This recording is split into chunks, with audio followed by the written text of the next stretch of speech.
हाल ही में हुई भारी बारिश और बाढ़ जैसी आपदा से प्रभावित परिवारों की सहायता के लिए कई समाज सेवी संस्थाएं और लोग आगे आ रहे हैं। इसी क्रम में एक समाज सेवी ने बाढ़ पीड़ित परिवारों का हौसला बढ़ाते हुए समाज के सभी लोगों से अपनी क्षमता के अनुसार मदद करने की अपील की। उन्होंने कहा कि प्राकृतिक आपदा से प्रभावित परिवार बेहद कठिन दौर से गुजर रहे हैं। ऐसे समय में समाज की ओर से मिलने वाली छोटी से छोटी सहायता भी उनके लिए आशा और हिम्मत का बड़ा सहारा बनती है। उन्होंने कहा कि फूल नहीं तो फूल की पंखुड़ी के समान छोटी सी मदद भी जरूरतमंदों के लिए अत्यंत मूल्यवान साबित होती है।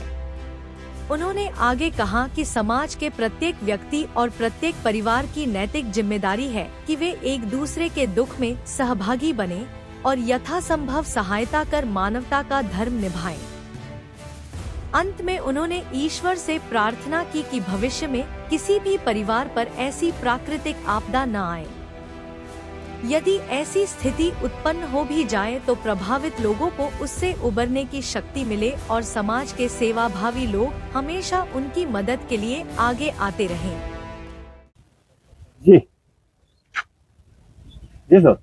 કુદરતની આ આવેલી આકસ્મિક ક્ષણો અને એમાં જે આ પરિવારજનો રહે છે એમને ખૂબ ખૂબ પહેલાં તો ધન્યવાદ છે।